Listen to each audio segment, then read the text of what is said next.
ሰላም ጤና ይስጥልኝ ክብራትና ክብራን ውድ የአዲስ ጤና ዩቲዩብ ቻናል ቤተሰቦች እንደምን አላችሁ? ዛሬ እንግዲህ በሌላ ቪዲዮ ተገናኝተናል። ዛሬ በዚህ ቪዲዮ ላይ የምንመለከተው እንግዲህ ስለ ቡና ነው። በተለይም እንግዲህ ቡናን በእርግዝና ወቅት ላይ መጠጣት ምን አይነት ተጽዕኖ ያመጣል የሚለውን በዚህ ቪዲዮ ላይ የምናይ ይሆናል። ይፈቀዳል ወይስ አይፈቀድም የሚለውንም የምነግራችሁ ይሆናል። ከተፈቀደስ ምን ያህል በቀን መጠጣት አለባችሁ የሚለውን በስፋት የምናይ ይሆናል ማለት ነው። ከዛ በፊት ግን ሁላችሁም ይሄንን ቪዲዮ ላይክ በማድረግ ጀምሩ። እንዲሁም ለዚህ አስተማሪ የጤና ቻናል አዲስ ከሆናችሁ ሰብስክራይብ በማድረግ ቤተሰቡ ነው። አሁን እንግዲህ በቀጥታ ወደ ጉዳይ አልፋለሁ። እስከ ቪዲዮ ፍጻሜ አብራችሁን ቆዩ።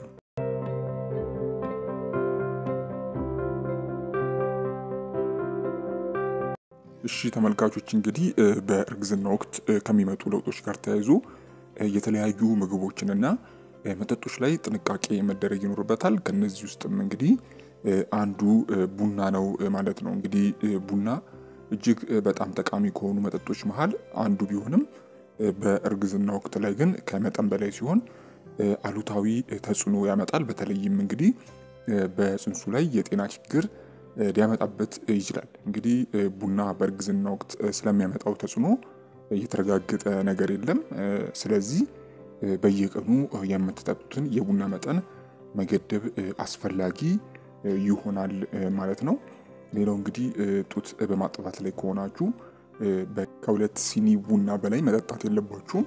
እንግዲህ ቡና በውስጡ ካይፊን የተባለ ለኢነርጂና ለመድኃኒቶች የሚሆን አነቃቂ ንጥረ ነገር የያዘ ነው።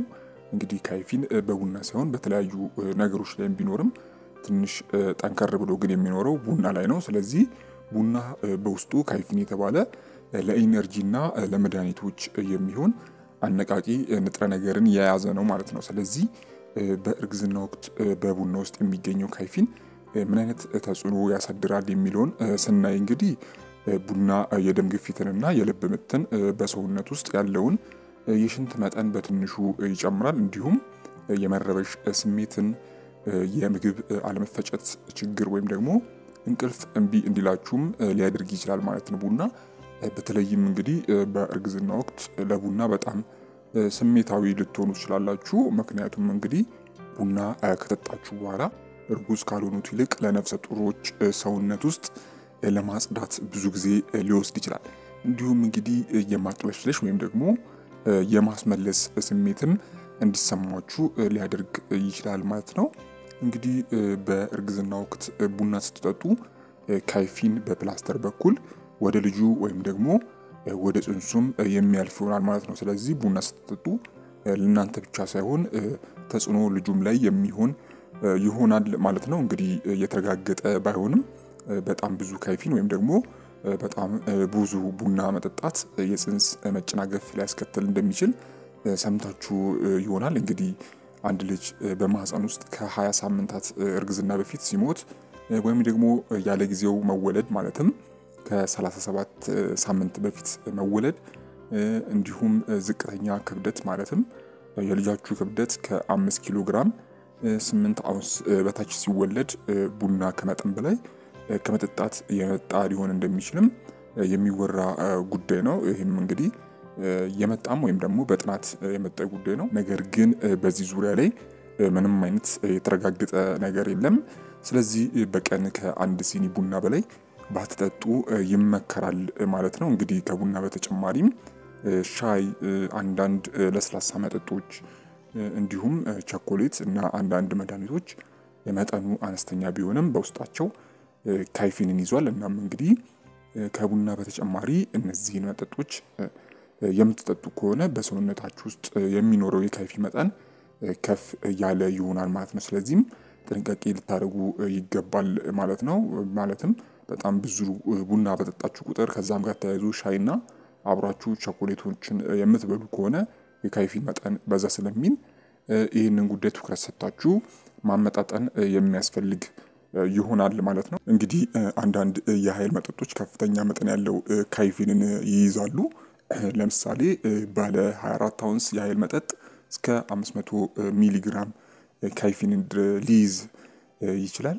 እንግዲህ የኤነርጂ መጠጦች ብዙ ስኳር ሊኖራቸው ይችላል። እናም በእርግዝና ወቅት ለልጅ ጎጂ የሆኑ ንጥረ ነገሮችንም ሊይዙ ይችላሉ። እንግዲህ በኃይል መጠጦች ውስጥ ስላሉት ሁሉም ንጥረ ነገሮች ብዙ የተረጋገጠ ነገር ስለሌለ በእርግዝና ወቅት ላይ የኢነርጂ መጠጦችን ጭራሹኑ ባትጠጡ ወይም ደግሞ ባትጠቀሙ ይመረጣል። እንግዲህ በቀን ውስጥ ብዙ ቡና የምትጠጡ ከሆነ የምትበሉት ምግብ እና ሌሎች መጠጥ ጋር ተደምሮ የምታገኙት የካይፊን መጠን ይጨምራል። ስለዚህ ጠዋት ላይ ቡና ከጠጣችሁ በቀን ውስጥ ሌሎች ምግቦችን እና የምትጠጡትን መጠጦች መገደብ ስለሚኖርባችሁ አሁንም ቡናን መቀነስ ላይ ትኩረት ማድረግ ይኖርባችኋል ማለት ነው። እንግዲህ ነፍሰ ጡር ከሆናችሁ ቡናን እና ካይፊን የያዘ ማንኛውም መድኃኒት ከመውሰዳችሁ በፊት ሐኪማችሁን ማናገር ይኖርባችኋል ማለት ነው። ከሴት ሴት ተጽዕኖ ስለሚለያይ ሐኪም